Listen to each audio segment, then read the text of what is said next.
My name is Amelia Hart. I am 27 years old.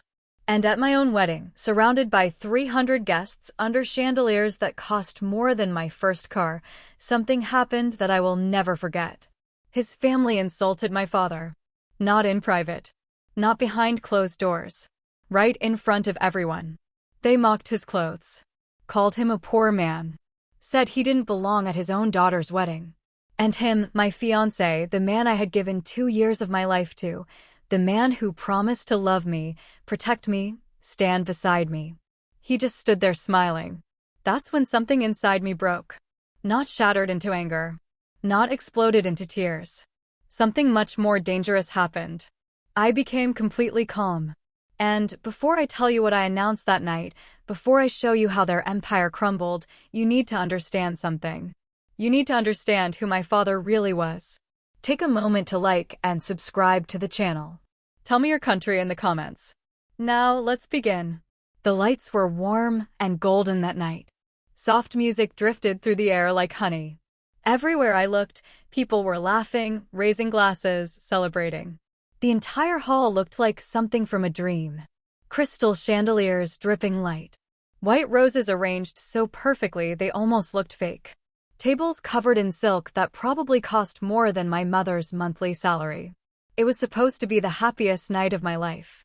I stood near the stage, my hands slightly shaking, trying to steady my breath. People kept coming up to congratulate me. Smiling faces. Warm hands grasping mine. Endless compliments about the decorations, the food, the music, my dress. Everything looked perfect. At least from the outside. Because deep inside, something felt wrong. A heaviness in my chest. A voice in the back of my mind that kept whispering, "Look closer." I glanced across the hall. And there they were. My parents. They stood among the other guests. Side by side. Smiling. Looking at me like this moment meant everything to them. My father gave me a small nod. The kind he always gave when he wanted to say, "You did well." My mother's eyes were shining. Not with sadness. With joy. For a moment, I smiled back. And something inside me softened. Everything is fine, I told myself. They're here. They're happy. But still, that strange feeling didn't go away. My father adjusted his sleeves awkwardly, trying to look comfortable. He wasn't used to places like this. He was a simple man. Someone who had spent his entire life working with his hands. Fixing machines. Repairing engines. Doing whatever job he could find to provide for us. His clothes were always clean. But never expensive. He never cared about brands. Never talked about status. Never once made me feel like we were missing anything. He cared about honesty. About respect. About family. Growing up, we didn't have much. But we had enough. Enough love. Enough warmth. Enough strength to get through anything. I still remember the nights when the power would go out. The whole neighborhood dark. And we would sit together in candlelight. My father would tell stories. Stories about his own childhood. About his father. About the importance of keeping your word even when no one is watching. My mother would laugh softly. And I would sit between them, feeling like I had the richest life in the world. We weren't poor. We were just simple. And I was proud of that. Always. My mother was just like him. Quiet. Kind. Working long hours. Sometimes taking extra shifts just to make sure I never felt like I was missing anything. She never bought anything for herself. But somehow she always found a way to get me what I needed. Or even what I wanted. I don't remember a single day when they made me feel less than anyone else. Not once. And standing there that night, seeing them among all those wealthy guests, smiling at them. It should have felt perfect. But it didn't. Amelia. I turned. It was him.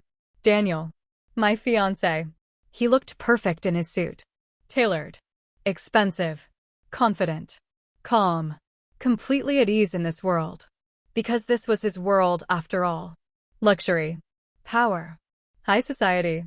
"You look beautiful," he said softly. I smiled back. "Thank you." For a moment, everything felt normal again. Like the life I had dreamed of was finally real. I met Daniel 2 years ago. Not at some fancy party. Not at a business event. But in the most unexpected place. A hospital. My father had gotten injured while working. A machine had malfunctioned. His hand was badly cut. I had rushed him there in panic. My heart pounding. My hands shaking. Trying not to cry. I was sitting outside his room. Worried. Tired. Completely overwhelmed. And that's when Daniel walked in. He was visiting someone too. His grandfather. We started talking. At first, small things. Then longer conversations. Days turned into weeks. Weeks turned into something deeper. He didn't act like the rich, arrogant men I had imagined. He was kind. Patient. Different. At least, that's what I believed. When he proposed, I didn't hesitate. I thought I had found someone who saw me for who I was. Not for where I came from. Not for what I had. But for me. And he told me something I never forgot. My family doesn't matter. I choose you. I believed him. Completely. But his family? They were different. Very different. From the moment I met them, I could feel it. The way they looked at me. The way they spoke. Polite on the surface. Cold underneath. They weren't just rich. They were the kind of people who cared about status. Reputation. Appearances. Every relationship they had was calculated. Every connection had value. And to them, I had none. I wasn't from a powerful family. I didn't bring business connections.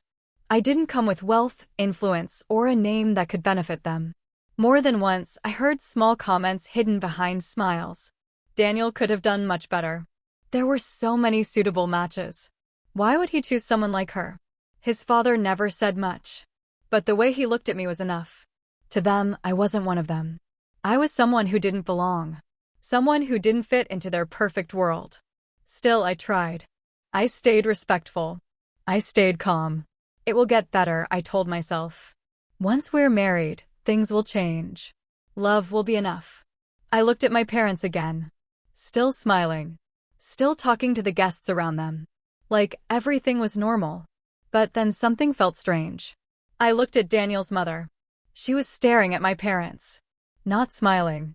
Not looking away. Just watching them. Then she leaned closer to her husband and whispered something in his ear. He followed her gaze and looked at my parents too. He didn't react. Didn't say anything. But the way he looked at them put a strange fear in my chest. I frowned slightly. Maybe I'm overthinking, I told myself. Maybe I'm just nervous. I tried to ignore it. Tried to focus on everything else. But then dinner service began. Guests were guided to their tables. The main table filled quickly. Daniel's parents. His close relatives. Important business guests. People who clearly belonged to his world. I waited. Watching. Expecting someone to guide my parents forward. But no one came. Instead, I saw a waiter walk toward them. He spoke politely. But his hand pointed somewhere behind. Far behind. Near the corner of the hall. Near the service door. No. I stepped forward instinctively. But someone stopped me. Daniel's cousin. Hey, Amelia, come on. We're taking photos. I turned once more. And there they were. My parents. Quietly getting up. Following the waiter. Not asking questions. Not complaining. Just accepting it. I couldn't breathe properly. But before I could move, the photographer called out loudly. Bride and groom, please. And just like that, I was pulled into another moment. Another smile. Another pose. Another distraction. Minutes passed. Maybe longer. I don't even know. All I knew was that something inside me felt wrong. Very wrong. Finally, I couldn't ignore it anymore. I'll be back, I told Daniel. He nodded, distracted, laughing with someone. I turned and walked quickly through the tables. Past the laughter. Past the music. Past the glittering lights. Until I reached the back. And then I saw them. My parents. Sitting at a small table. Not decorated like the others. No centerpiece. No candles. Nothing. Just a plain table near the kitchen door. Every time the door opened, loud noise. Heat. Voices shouting. Plates clattering. It wasn't a place for guests. It was a place people were supposed to ignore. My father sat straight, trying to act normal. But his hands were clenched tightly. My mother was trying to smile. But her eyes were already red. Dad. He looked up immediately, forcing a smile. "Amelia, you look beautiful," he said. Like nothing was wrong. Like this was normal. "Why are you sitting here?" Before he could answer, a voice cut in. Oh, she finally noticed. I turned. Daniel's mother, standing there with a group of women, dressed perfectly, smiling, but not kindly. We thought it would be more comfortable for them here, closer to the kitchen, less overwhelming. The women beside her chuckled softly. More comfortable. Before she could reply, Daniel's father spoke. "Amelia, let's not pretend." He glanced at my father, then at me. "This level of event isn't for everyone." Silence. Heavy. Sharp. "Did you see his jacket?" One of the women added, not even trying to lower her voice. "It looks so old." "And those shoes." Another laughed. "Oh my God." My father lowered his head slightly. Just a little. But I saw it. Then Daniel's sister stepped forward, smiling like this was all entertainment. "Honestly," she said, looking at my father, "I was worried he might sit at the main table and confuse the staff." For a second, there was silence. Then laughter. Soft at first. Then louder, spreading across the nearby tables. My chest tightened. Another voice joined in. "At least now he's closer to where he belongs." More laughter. My mother's hands started trembling. She reached for her glass, but her fingers shook too much. Her eyes filled slowly. She blinked quickly, trying to hold it in. And then Daniel's mother said it with a calm, satisfied smile. "They should be grateful we even invited them." That line broke something inside me. I turned immediately, looking for Daniel. He was standing not far away, watching everything. For a second, our eyes met. And I waited. I waited for him to speak, to step forward, to stop this. But he didn't. Instead, his sister leaned closer to him and whispered something. I didn't hear the words, but I saw what happened next. Daniel smiled. Then he laughed. A real laugh. Not forced. Not awkward. Real. And in that moment, everything inside me went completely still. No anger. No confusion. No doubt. Just clarity. I looked back at my parents. My father sitting in silence. My mother, a tear finally slipped down her cheek. She turned her face away quickly, trying to hide it. But I saw it. And that was enough. Suddenly, the music didn't matter. The guests didn't matter. The wedding didn't matter. Nothing mattered except one thing. I took a slow breath. Then another. And without saying a word, I turned. I walked. Not fast. Not slow. Just steady. Through the tables. Through the crowd. People started noticing. Whispers spread. Where is she going? What's happening? I didn't stop. Not until I reached the stage. The microphone stood there waiting. For a second, I just stared at it. Then I picked it up. The sound echoed through the hall. The music stopped. Voices faded. All eyes turned toward me. And in that silence, I finally spoke. Enough. My voice echoed through the hall. Sharp. Clear. Unshaking. Whispers stopped instantly. Even the staff froze. I tightened my grip on the mic. All of you have been enjoying this evening. I paused, letting the silence grow. Laughing. Celebrating. Pretending everything here is perfect. I turned slightly, looking directly at Daniel's family. But I think it's time we talk about what's really happening tonight. Uneasy glances spread across the room. I raised my hand and pointed. My father. The man sitting back there. The one you laughed at. The one you mocked because of his clothes. My voice didn't shake, but my chest burned. That man spent his entire life working with his hands. So I could stand here today. Silence fell. Heavy. Uncomfortable. He never asked for luxury. He never asked for approval. But he deserved respect. I shifted my gaze toward my mother. And my mother. The woman who gave up everything for me. Who stood here tonight trying to smile while you made her feel like she didn't belong. A tear rolled down her cheek again. I looked back at the crowd. You made her cry. No one spoke. No one moved. Then I turned slowly toward Daniel. And you. He stiffened. I looked at you. I waited for you to say something. A pause. To do something. But you didn't. The room felt heavier. You stood there. And you smiled. His face changed. The confidence gone. You laughed. That hit him hard. I took one step forward. So, let me make something very clear. A man who is ashamed of my father is not someone I can build a life with.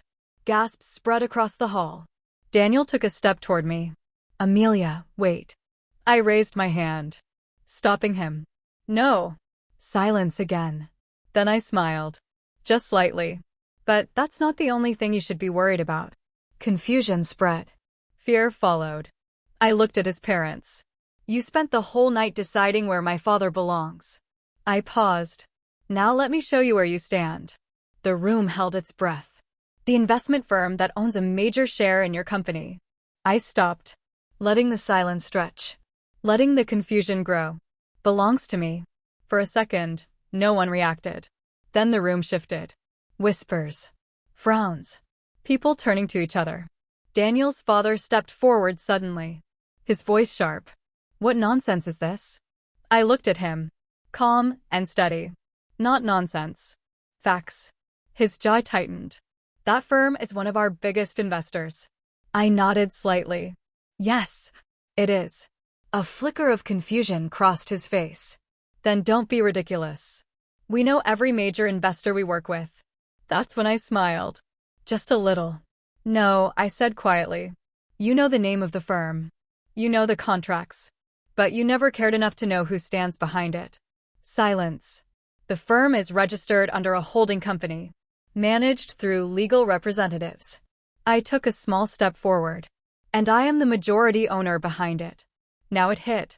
Phones came out instantly. People started searching, checking, calling. One man near the front whispered loudly. She's right. That firm owns nearly 30%. The air changed completely. Daniel's father's face lost color. Daniel, he said sharply. Do something. I slowly turned my eyes toward Daniel. For a moment, he really looked at me. And in his eyes, there was no anger, no confidence, only fear. He didn't move, didn't speak, because he knew there was nothing he could say that would stop this. I turned back to his father. You built your reputation on power, on control, on believing people like me don't matter. I paused. So let me show you what control really looks like. The room was completely silent. I am officially announcing. I spoke slowly, clearly, that my firm will begin the process of detaching all investments from your company. Gasps. Sharp. Loud. And once that happens, I tilted my head slightly. Let's see how strong your brand stands without us. Panic spread instantly. Investors whispering. Guests exchanging looks. Phones ringing. Starting tomorrow, I will be calling for an emergency board meeting. Every investor in this room will receive a full report. I let that sink in. Not about your numbers, but about your character. Daniel's mother took a step back, her face pale, his father completely stunned, and Daniel still silent. I took a slow breath, and in that moment, they finally understood. This wasn't anger. This wasn't emotion. This was control. I took a deep breath. Then I bent down slowly and removed my wedding ring. The small sound of it sliding off my finger echoed louder than anything else. I placed it on the table beside me. This wedding, I looked at him one last time, is over. Gasps. Shock. Whispers everywhere. But I didn't look back again. Instead, I walked down from the stage, straight to the back, to them. My mother looked up at me, her eyes still wet. I gently wiped her tears. Then I took my father's hand. Let's go home. He didn't say anything, but his grip tightened. And together we walked through the same crowd that had left. Now completely silent. No one stopped us. No one spoke. And just before I reached the door, I paused. I didn't turn around. But I said one last thing. I would rather lose everything than stand beside people who don't understand respect. And then I walked out, leaving behind the lights, the noise, the lies, and the empire that was about to fall.